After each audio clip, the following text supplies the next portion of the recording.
And we can go on with our next example. Our next example looks similar to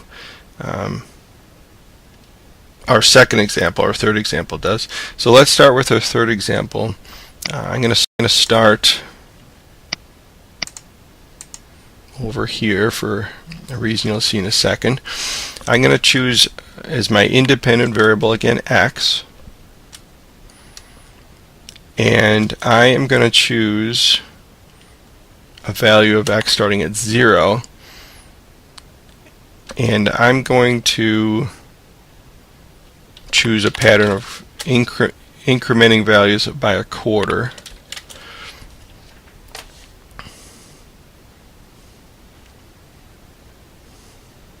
I'm going to highlight a pattern. I only need 2 cells to make a pattern, and I'm going to drag this pattern down until I get to the value of 5.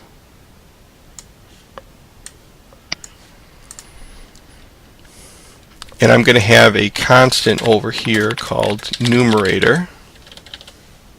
I'm going to tab over to my dependent variable y, which is numerator, divided by x plus 3. Hit enter. I've got to put my cursor on the column between k and l to drag that out. Maybe about 15 will be big enough. And now to make let me give numerator a value of, I'm going to choose a value of numerator to be exactly the value of my multiplier in the previous example. So this multiplier here should be 5, so let me put that back to the way it was supposed to be originally. And I'm going to choose a numerator of 5, but I don't want to type the number 5 because if this changes to 2, I want that to reflect over in my numerator constant.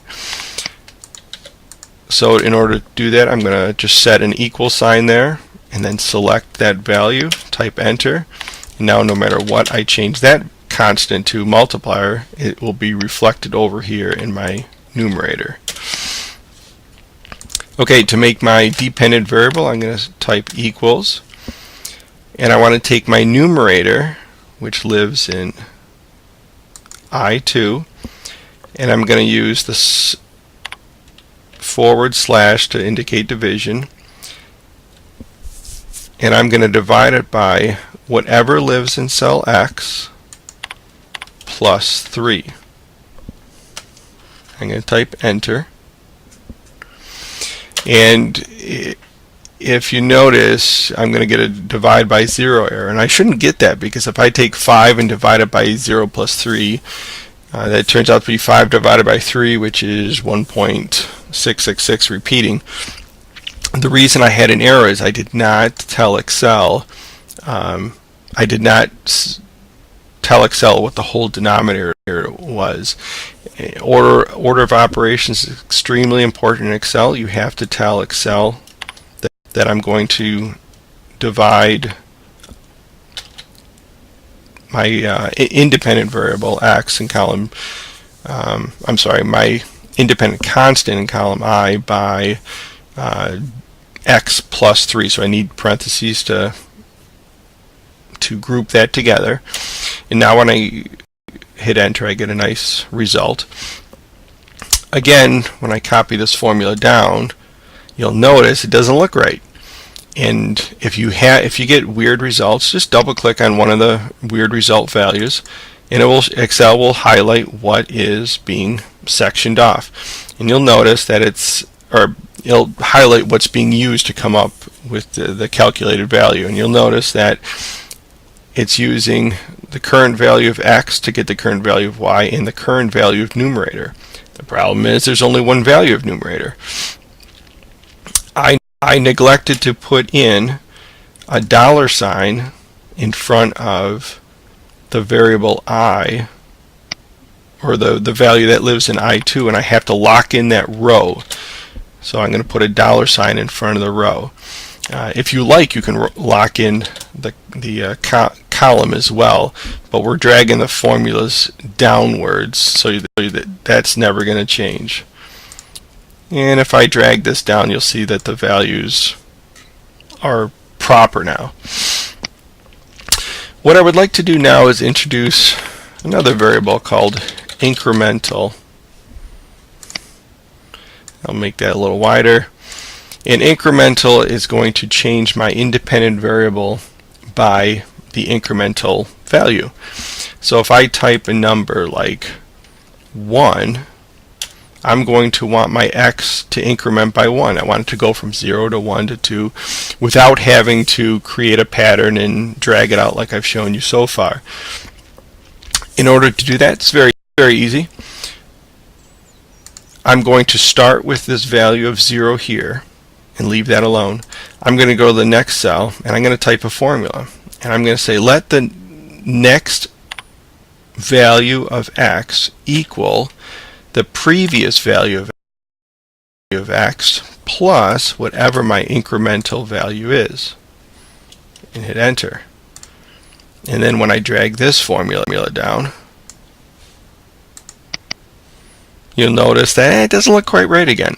If I double click on any of these bogus cells, you'll see, oh, I'm multiplying my previous value of x by the next value of incremental to get my next value of x, but incremental is a constant. There's only one value, so I forgot again to lock in my row value with the $sign. That's okay. It's easy to fix. I'll just go up to my first value where I applied the formula, and I'll lock in the incremental value with the $sign. Notice I don't want to lock in my J2 with a $sign because I want to always increment the previous value by the incremental value, not always whatever lives in cell J2. So when I hit enter now and just select that one formula and drag that down, you'll see that now works. Now if I want to change my incremental from 1 to 0.25, you'll see it automatically updates my x without me having to create a pattern and drag it down.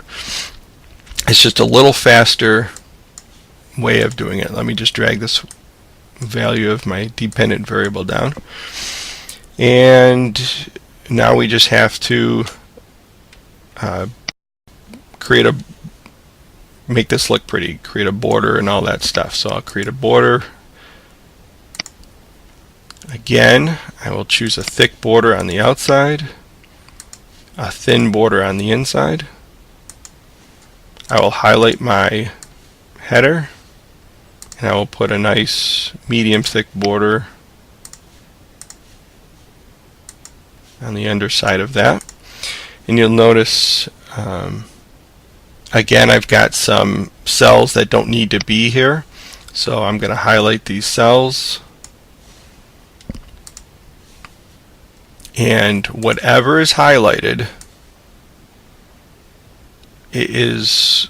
I want to disappear except for whatever's on the right edge and whatever's on the top edge.